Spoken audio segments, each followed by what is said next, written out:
Okay, so what we're doing here is we are showing you a technique for clearing thick brush, debris from underneath bushes or on the floor of a heavily wooded area.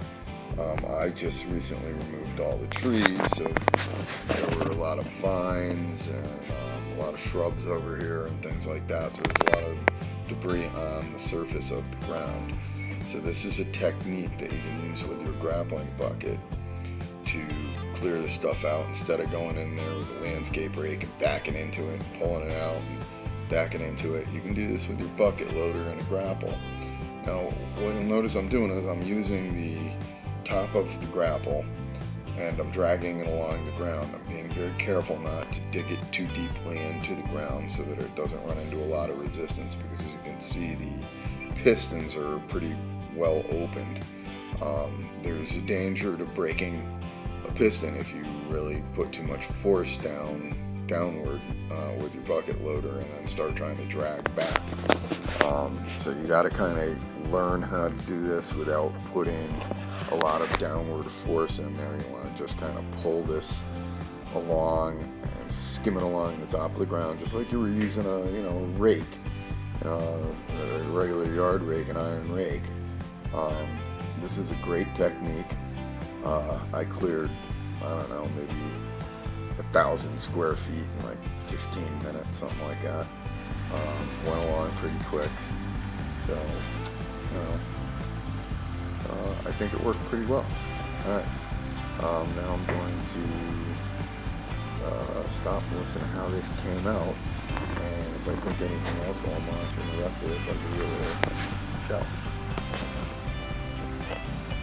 Okay, so now a few things I want to point out. When you are working with your bucket loader, even when you're doing backblading and stuff like that, you have to be very careful not to leave that piston very far open and put a lot of downward pressure on that, because you can do that when you're backblading with a bucket too. This technique works a lot better than using a bucket, because you'd be digging down into the ground and make it all rough. You tend to just dig and then push and make ruts and stuff like that with your tires. This way here, you're just kind of touching the surface and you're using that rake-like part of your grapple to actually, do some fine manicuring. It's like using a scalpel instead of going in there with a machete. It works pretty good. Now right here you see I'm using the technique because there's a lot of these vines are rooted.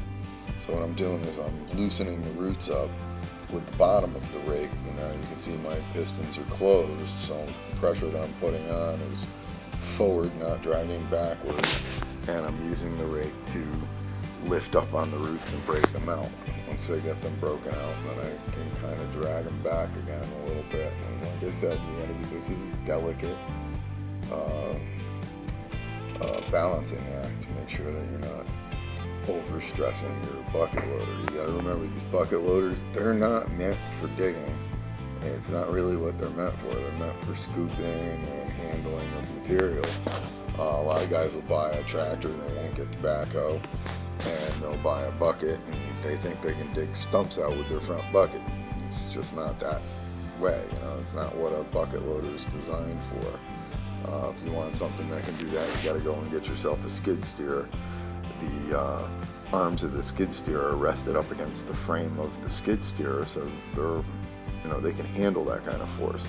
Like I said, a bucket loader is a hydraulic material handler, and it's not really designed to be putting a lot of torque or force up against things all the time. It's meant for just material handling, scooping, grappling like this, light material, moving stuff around, scooping up dirt, scooping up gravel, snow, especially in these little subcompact tractors. I'm sure if you got like a L series, 50 horse tractor that can, pick up 1,900 pounds with the bucket loader, yeah, you can get away with that kind of stuff. Is it good for the tractor? Probably not, but you can get away with it because you're so much stronger than what you're running into, it's probably alright. But you gotta remember, these little subcompact tractors, they're not built for that kind of stuff. They're built kind of like a giant wheelbarrow or a hydraulic helper arm or something like that. So you gotta remember, it's not meant for digging with this front bucket. That's why you buy the backhoe. That thing I got in the back of this, it digs like a monster. It could move or loosen or tear up any amount of dirt that you can get. So also in this video, a little later on, I will be getting my Harley rake from Everything Attachments. They're shipping it to F&W Power Equipment for me, and F&W is being kind enough to let it ship to their place, and they're right now actually working while I'm recording this. They're working on my tractor, putting in a rear remote. I'm having the rear remotes added in so I can get a Harley rake with angling on it. It's a little expensive to put those rear remotes in, but you know what? If you're in a business like mine where you're trying to use this machine commercially, you need to set it up so it can be very versatile. It's not this isn't just a garden tractor. It's not an around the house tractor, although I do use it around the house. I go out and work with this thing. I dig trenches. I have to backfill the trenches. I install lawns. So this is a working machine for me. And it's a small machine, which makes it very useful because I can get into small areas and small yards and do this kind of stuff. And it works really good like that. It's quite the little, powerhouse machine when you're using it properly. When I first bought it, I was a little disappointed in the bucket loader strength, but I think I was just expecting more because it was such a giant step up on my little John Deere. Now it looks bigger, but I have to remember it's still a subcompact tractor.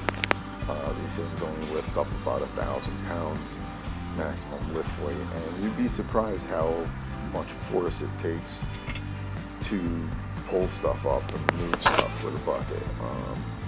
8 cubic feet of material is somewhere around 800-900 pounds, and that's what a 16-inch bucket holds. 800-900 pounds is a lot of weight.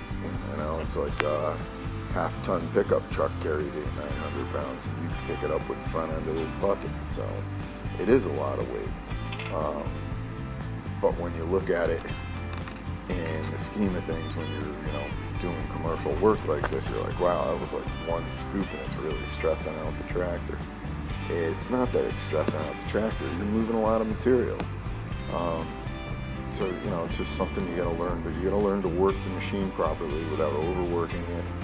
And you can make these machines do a lot of work. They're very versatile. They can do all sorts of stuff. When I get the Harley rake on here and I show you how the Harley rake works, you're going to be very impressed with what a small machine like this can actually do as far as installing a lawn. You can get a skid steer with a Harley rake on it, and it's probably very efficient. The only problem is it's big and it's tough to drag around, and when you're trying to do small stuff, it's a little tough to get something big like that in there. This is a much smaller machine that's very light.